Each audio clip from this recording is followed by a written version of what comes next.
Hello and welcome to the WSBI-ESBG Exchange podcast, episode 3. I'm James Piper, Senior Advisor for Communications at the two associations, helping savings and retail banks thrive. Episode 3 is chock full of news and insight from the world of savings and retail banks in some 80 countries around the world. First up, Asia, a growing region, an immense region, a region where WSBI members are making great inroads on financial inclusion and innovation. A new publication showcases some of the success by WSBI members there. Next up, another update from the WSBI partnership with the MasterCard Foundation to make small-scale savings work. This week, WSBI has signed a memorandum of understanding with yet another partner, this time in Cote d'Ivoire. And finally, we close out in Europe, and ESBG's response to the EU FinTech Action Plan. Kicking things off, as I said before, is Asia, a growing region, an immense region, a region where WSB members are thriving. With us today is Mina Zhang, who handles our Asia Pacific region. So she's at WSBI. And what we're going to talk about today is a new brochure that we released in June. This new brochure highlights what is going on in the WSBI world in the Asia Pacific region. Mina's here to talk about how this brochure works, what's inside, and give us a bigger context into what is going on in the Asia Pacific region at WSBI. So Mina, thank you for joining us. Really looking forward to reading through this new 15-page brochure. It's part of a series called Banking, Serving, Thriving. We have one for Latin America. We have one for Europe. Asia is the third of 4 that we'll be producing in the coming months. So Mina, thanks for coming. Thanks, Jim, for inviting me. Actually, as James just mentioned, that it's a series of publications. So about 2 years ago, I saw there's a publication by the ESBG that provides an overview of the social value and value of savings and retail banks. So it is really an interesting publication that uses data and case studies to demonstrate the impact made by the savings and retail banks in Europe. Then I asked the question to myself, why not Asia make a similar publication? We can use, such brochure to make ourselves better understood by the policymakers, industry players, development agency, etc. So that's the objective of why we are making a similar brochure for the Asia Pacific region. Well, telling that story to policymakers is sometimes difficult. And what's nice about this brochure when we worked on it was, making sure there's some hard data showing exactly how important we are in that region and how many people we serve. And then, of course, the case studies, which always shed light on what exactly is being done to impact people, families, women, those who look to banks, WSBI member banks, to make an impact. So tell me a little bit about WSBI in Asia. Maybe that would be the next thing. Okay, so maybe I just highlight, the WSBI member in Asia. The WSBI Asian membership serve large part of the bank population. So in total, 26 member banks in the region. They serve 1.1 billion clients and 9 million SME customers. Wow, 1.1 billion. So that's about the population of a little less than China, 1.1 billion. Yeah, indeed. And 9 million SME customers in the region. Wow. Yeah.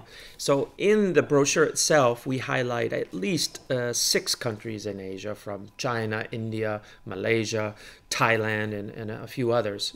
Indeed. So since the brochure actually haven't focused on like the 3R approach, regional, responsible, retail. So I'm just going to give a few figures on the regional outreach, and also like how retail, how the number of the customers, the membership, they reach. So like take an example of Posting Bank China. They has more than 530 million accounts. So 530 million accounts, yeah. So this means that more than 50% of banked Chinese, they have a banking relationship with Posting Bank China. So more than half of the banked Chinese, they have a banking relationship with our membership in China. So from the regional perspective, the outreach of our membership, take an example of South Korea, 55% of Korea Post outlets, they are located in rural areas, while compared to only 3% by commercial banks. So you can see the difference, how the WSBI membership, they are serving the mass market in remote areas. This is always a challenge for all of our WSBI members and even ESBG members in certain regions to reach out maybe to those in rural areas. We call it the last mile. Yeah, so indeed. This is very strategic for governments or for banks to go out into those regions. And luckily, our locally focused savings and retail banks help do that. Now, a lot of this data that you're telling about is inside the brochure. So it's not just, you're not just saying it aloud, it's actually in the brochure. So for those of you who are interested in looking at that, it's on the WSBI-ESBG website. Tell us a little bit about the case studies. Is there maybe I can tell it a bit more about the case study of our membership in Malaysia, Bank Simpan Nasional Malaysia. It's the national savings bank from the country. Financial inclusion, actually it's driving agenda. So the bank is mandated to provide financial services to the community. Of course, the bank uses innovation to bring down the cost of serving the last mile. So BSN, Bank Simpan Nasional, they noted that the setup cost for a single brick and mortar branch is the same as the setup cost for 100 agent bankers. So with this agent banking system, BSN's coverage has improved considerably.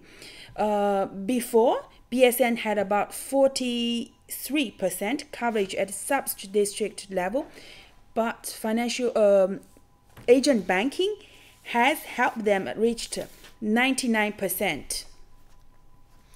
There is, in the case study, there is a person who is quoted. She is some sort of microfinance program. Yeah. Okay. So you want me to say a few words about the microfinance program by BSN Malaysia? Yeah, or at least the agent banking network. Do you have more on that? The agent network now, they have between 6,000, 7,000 agents now. In Malaysia. Yeah, in Malaysia. Yeah. Okay, and I see in the brochure it talks about someone who actually benefited from this agent banking network. A story. So agent banking means like a convenience store or some other shop where people can come and buy their goods like food, but also conduct banking activity. Transactions, yes. Okay, so here we see the person quoted, "Traffic has certainly increased in my store." So this is a person who's benefited from the agent banking program at Bank Simpan Nasional in Malaysia. She said, "I used to have about 200 customers per day. But since becoming an agent banker, I'm getting about 300 customers a day." So that's a 50% jump in customer traffic because of this agent banking project. And not only that, I also have additional income from the commission that I earn as an agent. So this is part of the agent banking model, is that those who open up their stores to banking services get a little piece of the commission, I guess you'd say. Yeah. Good. Well, I think that's fair. Well, that's interesting. Well, there's more case studies in here. And is there anything more you wanted to add about the brochure or about what we're doing in Asia in terms of our regional group and our regional activities there? Actually, I would like to highlight 2 points which is basically beyond the brochure, not captured in the brochure. One is about the specific role of the membership plays in improving financial inclusion. So we have already see the data that the access points that the membership have in the region, but they are also like providing the microfinance program.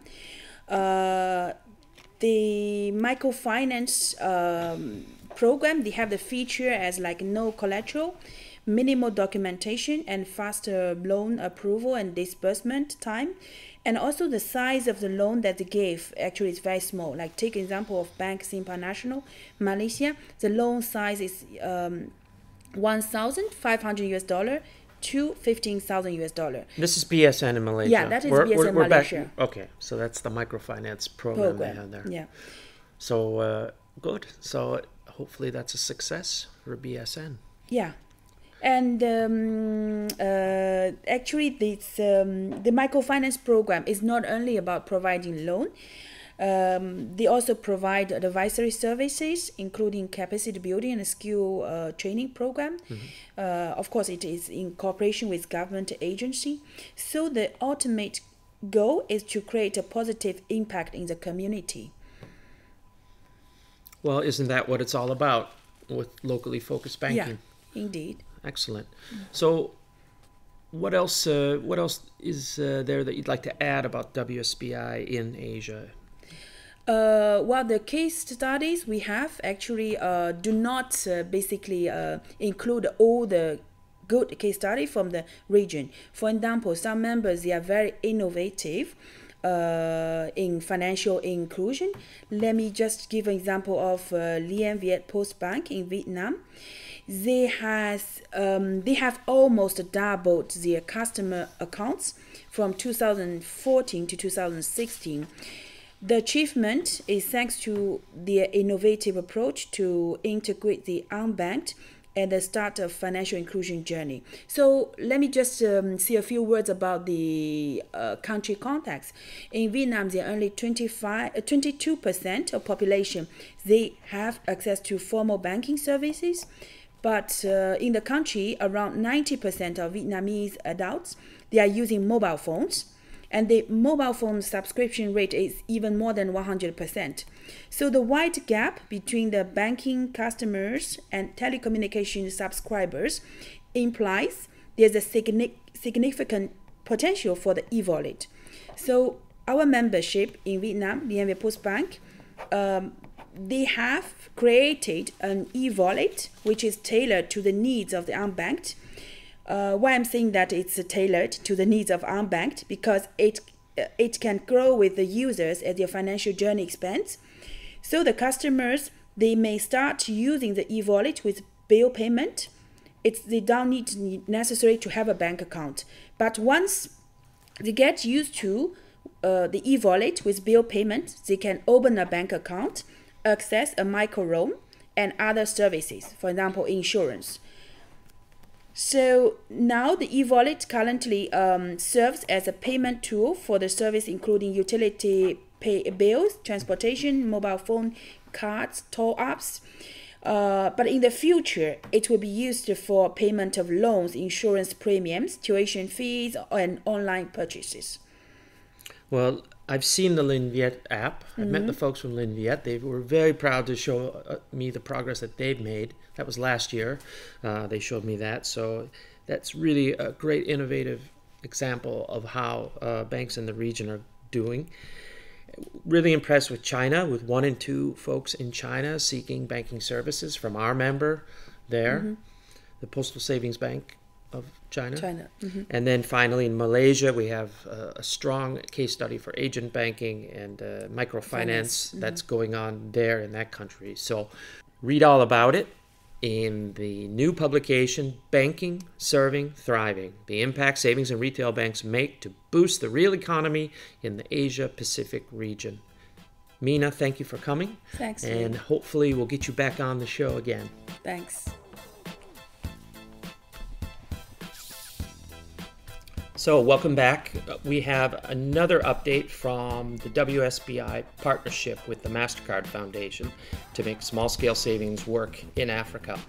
And this week, WSBI has signed a memorandum of understanding with yet another partner, this time in Cote d'Ivoire. Joining me now is Celine Stevens, who is handling our projects in the French-speaking markets within Africa. Also, Ian Radcliffe, who is director here at WSBI, who's overseeing the overall project with the MasterCard Foundation. So this week we've got some news, Celine, about a new memorandum of understanding signed with a new partner. So tell us a little bit about what just took place. Yes, thank you very much, James. So we just signed a memorandum of understanding with Advance in Cote d'Ivoire. So actually, Advance in Cote d'Ivoire has taken a gradual approach to serving rural clients in Cote d'Ivoire. It first provided input financing through cooperatives in 2012. Then it began in 2015 to give farmers in cooperatives access to personal low-cost mobile accounts.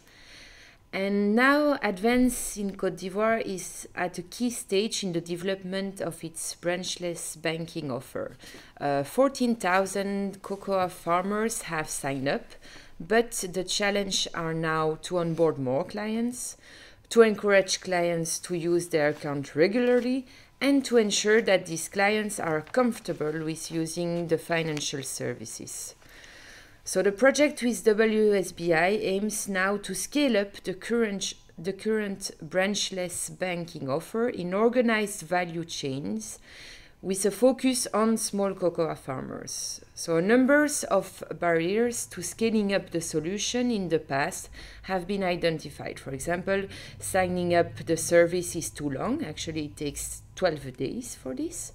Another example is that account opening is limited to only biometric ID cards, which most of our target do not have. There is no additional products available to encourage clients to use their accounts. And finally, the channel is limited to mobile banking only. So so there is no agency banking offer currently. So Advance will therefore tackle these issues by developing a full range of products and services for these farmers. So this includes microinsurance, loans, and savings accounts. It will further develop the mobile and the agency banking in rural areas. And finally, it will improve clients' financial literacy. So innovation plays a big part in this, tackling rural financial inclusion. I think that's what you're saying there, especially in Cote d'Ivoire. So there's a big rural population there, farmers, small shareholding farmers who grow crops like cocoa, which are very important for that economy. And Ian will probably describe a little bit about a greater context later, but here, okay, so that's the essence of it then. Yes, exactly. But in addition, it's also innovative because of the commercial model based on the value chain approach. It's also focused on increasing farmers' usage, which is a big issue at this stage. It can be also replicated in other countries where Advance Group is present. So they are present in other African countries, but also in Asia and other places. And finally, it can be replicated more largely to other actors in the rural ecosystem. So this is why this project is so unique. Okay, and at the end of it all, what's the end goal in terms of numbers or farmers signed up or deposits? Could you tell us a little bit more about that? Yes, so the objective is to achieve by 2021 120,000 farmers with a savings account. So meaning it's 105,000 new clients for Advance in Cote d'Ivoire. To reach a total deposit in savings of $19 million. And finally, to sell 15,000 digital loans to this target segment. So when does the project start then? Does it start immediately upon signing the memorandum?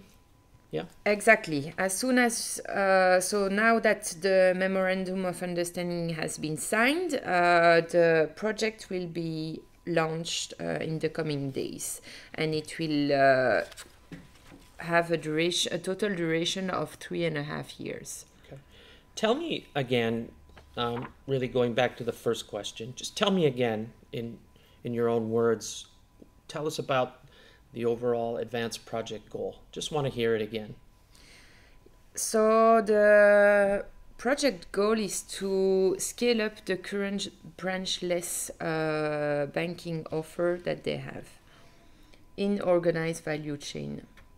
Okay, so the value chain is the farmer, those who purchase the raw material, like the cocoa, and get it out to market, like to export, I'm guessing? Yes, exactly. So the value chain includes the cooperatives, the farmers, and yeah, that's it. Exporters, maybe. Okay, good. I'm just trying to think if there's anything else.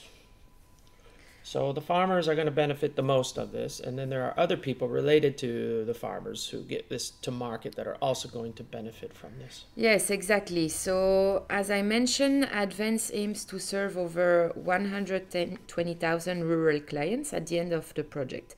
But having access to financial services will enable these clients to reinforce their income, improve their financial security and stability, and give them the capacities and tools to better manage their household finance. So this will impact indirectly 720,000 people in rural areas in Cote d'Ivoire. And then finally, what is WSBI's role in this? I mean, you have a big role in this. We'd like to know, what specifically is WSBI doing to help this happen? Yes, exactly. This project, as I mentioned, this project will take place over 3.5 years, and the total budget is roughly 1.5 million US dollar, and WSBI will contribute up to 1.1 million US dollar. In addition, we will bring local technical consultancy to help them to implement the project during the whole duration of the project. So this is yet another project that we've done here at WSBI as part of this program with the MasterCard Foundation to help small-scale savings work in a select group of countries in Africa. Thank you again, Celine. And now I'd like to just turn it over to Ian. Maybe, Ian, you can provide a little bit of context as to what this all means for the program. Sure. Well, I think it's probably a good idea just to start by just reminding ourselves what the program is all about. We said that in a previous podcast, but nevertheless, it's good just to bring it back again. This is all part of a journey that WSBI has been pursuing over the past 10, 11 years or so, towards the whole, if you like, high-level goal of promoting financial inclusion. This particular program focuses on making small-scale savings work, which means it's got to work both for the customer and also for the financial services provider. And in particular, what we're looking at is the viability of small balance savings. You'll appreciate that that is quite a challenge for a financial service provider to get a business case for people who probably are only saving $1 or $2 or so a month or thereabouts.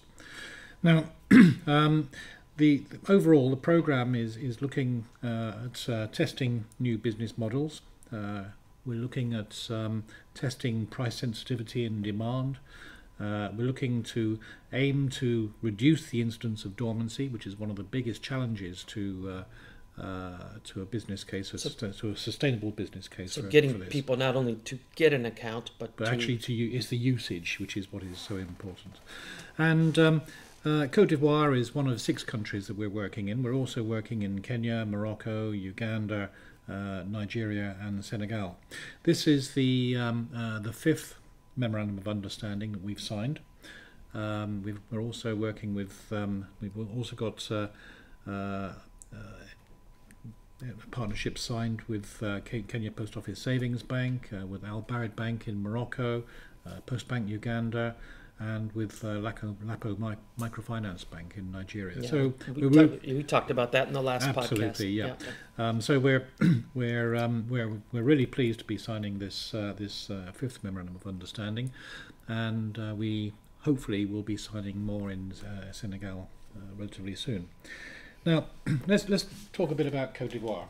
Yeah, this is a very agricultural focused country. Absolutely. So tell me a little bit more. What does this all mean? Why agriculture? What is its impact on people there? Well, it's interesting because agriculture comprises about a quarter of the GDP of the country. But when you look at the workforce, then it's about 70% of the workforce that are employed within or engaged in some form or another in agriculture. So when you sort of look at that, and there's a population of 23,800,000 or thereabouts, of which something like 14 million are adults, and also take into account that over 40% of the population are below the poverty line, then you can see what we're dealing with here is the number of people who are both poor but also unbanked, because in fact 59% of the adult population is unbanked. That's quite a bit less than the average for a lower middle income country. Cote d'Ivoire is classified by the World Bank as a lower middle income country. So it's actually quite a bit lower than the average, which is about 42% unbanked. And for women, it's even higher in Cote d'Ivoire. About 65% of all women are unbanked in the country. So there's a lot of work to be done, and in the rural areas, it's particularly important to deploy innovation and find new business models in which to serve them. Yeah, in fact, there's a tremendous opportunity there. I mean, while I say that there's only 14% of the adult population have an account at a bank, but nevertheless, around 34% have a mobile money account. Now that shows just how mobile money is growing rapidly in Cote d'Ivoire, and it's particularly the French firm Orange is growing so rapidly, and that's despite the fact that there are still a number of problems with connections in rural areas. But fintech companies are also active, linking wallets to accounts and things like that. So yeah, there's tremendous potential for innovation to take place in the country. One added benefit of the innovation and digitization is that folks in rural areas start to create a record of financial activity. Is this something that these new emerging technologies can do to help set up maybe a financial profile, a financial history a little bit better than in the past? Yeah, I mean, that's absolutely right. I mean, the world is more and more using data. And the more people use their mobile phones, the more there is data available, which can be used for a number of purposes. It can be used for credit scoring. That we have tried at WSBI some experiments in testing whether we can use it in profiling savings behaviour in the past. And that's something which I think has tremendous potential by using mobile phone call data records to support financial institutions in designing their products and marketing better. Well, this really is good stuff. We really look forward to seeing its progress, and it's going to help a lot of people in Cote d'Ivoire. There's no question about that. Thank you to Ian and Celine for joining us, and we look forward to more updates on the WSBI-ESBG podcast. Thank you very much, James. Thanks. There's been a lot of news here in the last few weeks coming from ESBG. That's our European association, the European Savings and Retail Banking Group. That includes last week when ESBG released its position on the EU Commission FinTech Action Plan. In it, the association, which, by the way, represents about 940 locally focused savings and retail banks in Europe, said that crowdfunding and peer-to-peer lending should abide by the same legislative measures as banks. So joining me now to go over that ESBG response to the Commission FinTech Action Plan is Martin Okorn, Senior Advisor at ESBG. Welcome, Martin. Thanks for joining us. Tell us about ESBG's main position on the EU Commission FinTech Action Plan as spelled out in the response. Hi, James. Thanks for inviting me. So as you said, in a nutshell, when it comes to the ESBG position on the action plan, a level playing field should be applied for crowdfunding and peer-to-peer lending platforms. Also, in our response, we outlined potential areas of harmonization needed. Those include crowdfunding platforms, disclosure requirements, registration requirements, risk management, and consumer protection rules. By the way, it might be important to our listeners, to know that ESBG also recently submitted those points in a response to the Associated Commission-managed Have Your Say process. On the EU blockchain initiative, which stems from the FinTech Action Plan, ESBG hopes that the efforts will contribute to know-how building not only on the regulator side, but also for the financial industry. Relatedly, there is a need for the Commission's work on initial coin offerings and crypto assets to show twofold results. Investors should benefit from an equally high level of protection while ensuring a regulatory level playing field. Thanks for that. That's a good introduction. So tell us, what the paper says about specific things like, take cybersecurity. From what I read, ESBG sees a need to refrain from weaving in the principle of proportionality, which I found interesting, and it was important for ESBG to talk about. So tell us more about that move. Exactly. As you mentioned, when it comes to cybersecurity, policymakers should refrain from applying the proportionality principle. We argue to not make use of this principle because cyber attacks occur within an interconnected system, and this system is only as strong as its weakest link. We argue in the paper that digital skills are important in this respect as well, and ESBG offers views on digital skills and member experiences around digital skills in its full response.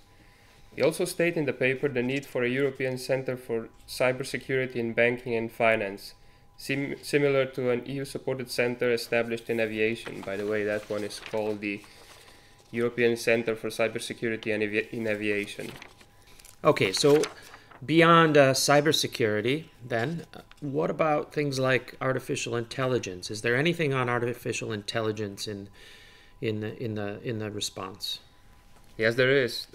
We argue for an coordinated EU approach toward artificial intelligence. We argue that no specific regulation should applying to financial institutions with respect to AI or machine learning. This is because such a rule would be unfairly harmful for the financial services industry, requiring players in that sector to meet stricter requirements than other industries for the use of the same technology. We also believe that the establishment of innovation hubs or sandboxes is needed at the EU level. We've sent the paper to relevant stakeholders. It is a part of an overall effort to provide policymakers with useful information from savings and retail banks who serve a third of the EU retail banking market. Relatedly, the association issued support letters for 5 candidates from ESBG membership to participate in a Commission expert group to review the fitness of the EU financial services regulatory framework. The Commission selected one of the ESBG-backed candidates. Okay, so ESBG has someone represented in that body. Great. So what comes next with this FinTech Action Plan? What's the EU legislation or the EU legislative process so far, and what's ahead? First, a bit of history. The European Parliament had asked the European Commission to act by virtue of own initiative reports, the most notable of which is titled Report on FinTech, the Influence of Technology on the Future of the Financial Sector. This was prepared by the Econ Committee and adopted at the plenary sitting on the 28th of April 2017. The Council has done virtually the same by stating that there is a sense of urgency to address emerging trends, such as blockchain and ICOs, in its conclusions adopted on the 19th of October 2017. Based on this, the Commission then published its FinTech Action Plan, what we're discussing here now, on the 8th of March of 2018. As I mentioned before, we've sent the position paper that we're discussing to the relevant stakeholders, and ESBG remains committed to be active in this area in the future. Well, Martin, there's a lot to behold here, and there's a lot in this paper to chew through. I've chewed through it once, and I know a lot of people were involved with this. You and our payments expert, our innovation experts. So I know it was a group effort and you helped lead that charge. So Martin, thanks for joining us. It's really great stuff. And to read the full position paper to the EU Commission Action Plan, FinTech Action Plan, our response by ESBG, please visit the WSBI-ESBG website or see the link in the podcast description. Martin, thanks for joining us. Thank you for the invitation. And the last bit of news from ESBG is a study on workforce and regulation. Studies from the European Banking Industry Social Partners, which includes ESBG. and it shows that experienced older workers are in high demand as EU banks seek staff competent in regulation. See the report, available in 6 languages, on the WSBI-ESBG website. And that's going to do it for this podcast for Friday, 6 July. Special thanks to our technical magician, Alexander Duchamont. I'm James Piper, signing off until next time. Thanks for listening. For more information about WSBI and ESBG, go to our website. Visit us on YouTube, Twitter, and LinkedIn. The podcasts are available on both SoundCloud and YouTube.